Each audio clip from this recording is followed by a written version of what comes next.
doing well. I was thinking, one should think at least 3 times a day, deeply preferentially. Put some thought into what it is you're thinking about. And then I just lied, because I wasn't necessarily thinking about nothing in particular, other than little basic work stuff. But yeah, man, shoot, I came on here. I might as well get to make a editorial correction. Yesterday I came on here and I heard like little stuff through the grapevine that old Puff charges had been dropped, and in some places I read Puff was innocent. He was found innocent, woo woo. But it turns out that they just changed the wording on some of his charges, and they're still outstanding. But for something like that to happen, it's something new in the game with it. A few months ago, you couldn't have told certain people that Puffy wasn't going to prison for life. But now it's down to, well, if two of the sex trafficking charges come through, then, well, I guess they said one of the two or something like that come through, then he done. I don't know how that's gonna play out. I don't know what's behind the walls or the wheels or whatever, because you think about it, some of these people want money, and what's behind what could come out, if, in my mind, I don't know whether whether Puffy would end up ratting if they put the pressure on him. But I mean, thus far they didn't put a whole lot of pressure on Puff, and he ain't seeing nothing yet. But I would think that if someone who was affiliated with the freak-offs and know that Puff know where all the bodies are hidden on their behalf, they will find some way to get to them witnesses and pay somebody to shut their asses up. I know Cassie should already have enough money to just go and sit down some motherfucker where and shut up. You had a ball, sis. I mean, some relationships that are abusive on both behalves, they broke. They in the motherfucking ghetto somewhere. They ain't sipping Cristal and what they call it? What that man was selling that motherfucker liquor, De Leon and Ciroc. And they ain't going to San Tropez in the Mandalay. They be in the hood for pretty much the duration of their times on earth. In poverty and in stress and distress. But, Cassie, she had the opportunity to double dip. She had the opportunity to live the lifestyle, meet all kinds of people in the game, play musician for a hot second. And then, once it all fell out and she married just to a physical trainer, which I imagine was nowhere near the wealth and the influence that Puffy had at the time she chose him. So she wound up getting this guy, and I guess that she might have found some measure of true love.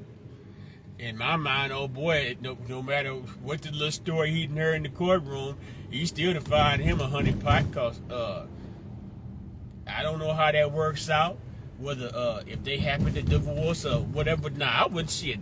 With that much money, hell, I ain't gonna say I'd take a perpetually kicking in the ass from my old lady, but I done took some scolding from a woman. I done been with a woman before that's narcissistic and physically violent and verbally abusive, for pretty much my position in my compromised state.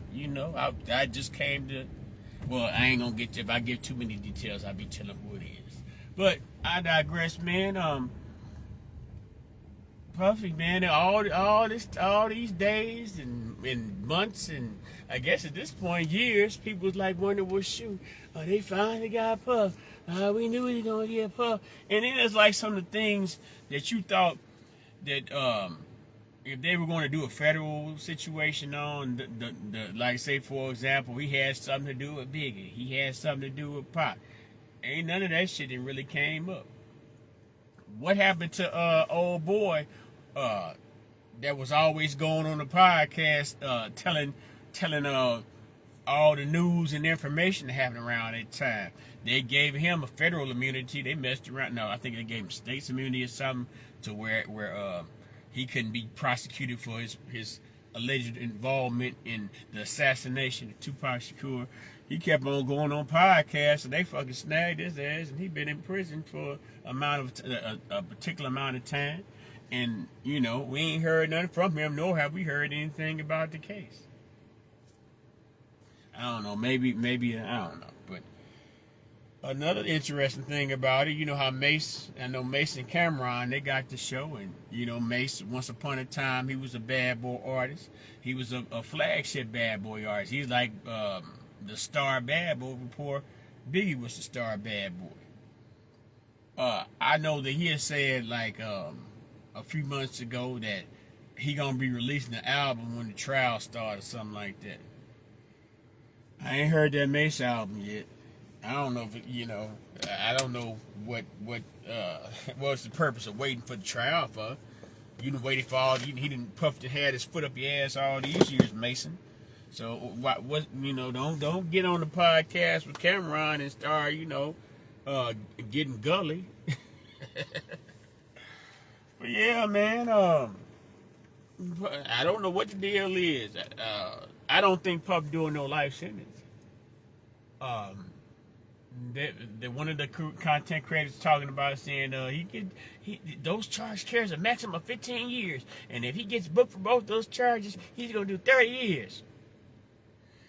This is like, I think this might be Puff's also first federal trial, criminal federal trial. I would suspect, and considering the amount of dollars that he paid for his little lawyers, if they do convict him on something, that 15, it won't be both the 15-year cases consecutively. It'll be concurrently. They're more likely to have both them 15-year sentences going side by side.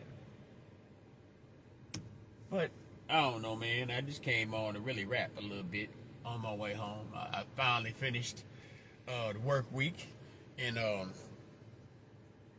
it's my 3-day weekend.